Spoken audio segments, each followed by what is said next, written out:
Si vous croisez l'ambroisie, ses feuilles finement découpées, ses fleurs jaunes, verts et son port altier, faites attention, ne vous fiez pas à sa beauté, cette plante est un des fléaux méconnus de nos campagnes.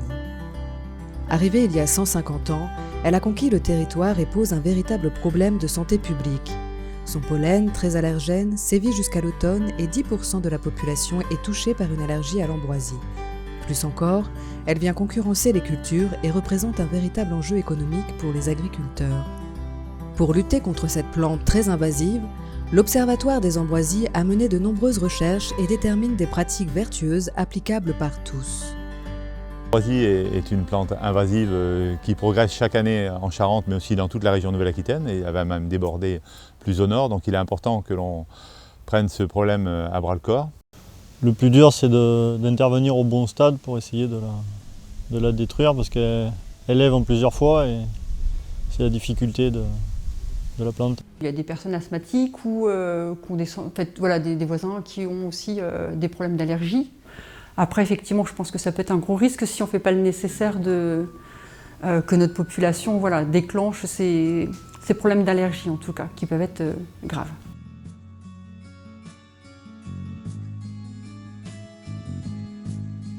Nez qui coule, conjonctivite, fatigue, asthme et même parfois réaction cutanée, l'allergie à l'ambroisie est sévère et a de nombreuses répercussions sur les personnes sensibles. Pour certains, la fin de l'été est même synonyme de confinement forcé.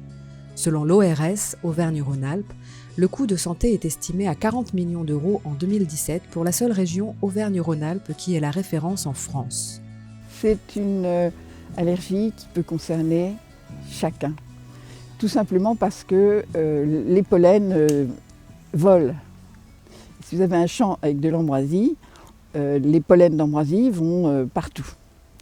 Si les pollens d'ambroisie volent dans les kilomètres aux alentours, ça ne va pas forcément empoisonner le champ des voisins, puisque ce n'est pas par les pollens que vous allez empoisonner un champ, ça va être par les graines, donc ce n'est pas gênant pour l'agriculteur. Par contre, pour celui qui devient allergique, il suffit de quelques grains de pollen qui volent aux alentours dans son air pour déclencher sa crise. Le nez va couler, les yeux vont aussi couler, vous allez tousser, vous allez éternuer, c'est-à-dire vous allez rejeter l'allergène qui s'est présenté à la barrière de votre système protecteur. Et ça, c'est un engrenage qui va se manifester systématiquement à chaque fois que vous allez rencontrer l'allergène, même une petite quantité d'allergène, ça suffit.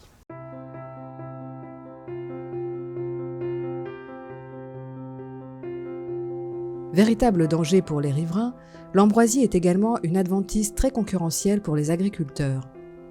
Avec une dissémination des graines principalement par les activités humaines, elle contamine vite les terrains découverts, les parcelles agricoles et autres friches. Elle est responsable d'une perte de productivité importante, en particulier pour les cultures à forte valeur protéique, comme celle du tournesol et du soja, utilisées entre autres pour la production de tourteaux destinés à l'alimentation des animaux d'élevage. Le gros problème, c'est que c'est envahissant, donc ça va concurrencer les plantes qu'on veut cultiver. Si jamais certaines personnes font rien, l'ambroisie va s'installer et puis se disséminer un peu partout par les moissonneuses et les engins de travail du sol. Et par contre, en discutant avec des collègues qui sont dans des zones très impactées, ils arrivent aussi à s'adapter, et même en bio. Mais il faut une vigilance de tous les instants pour pas laisser s'envahir, et en faisant de nombreux déchômages et de la prévention principalement, quoi.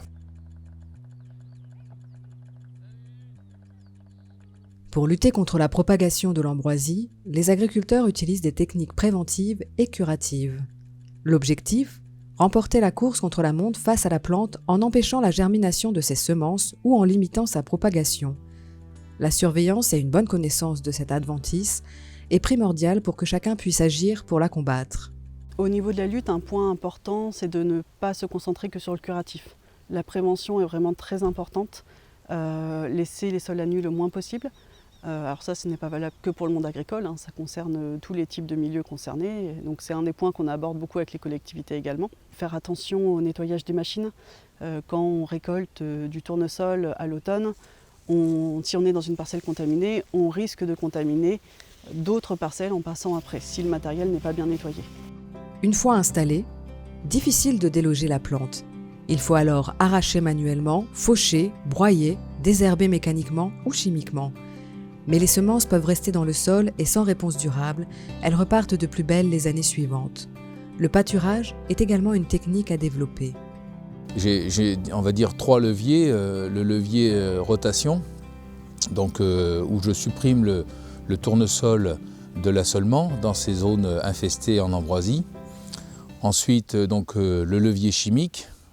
Le levier chimique, c'est-à-dire en réalisant donc, des désherbages d'été. En dernier recours, si ces éléments-là n'ont pas été totalement efficaces à 100%, on peut intervenir avec un binage. Ça limite la casse.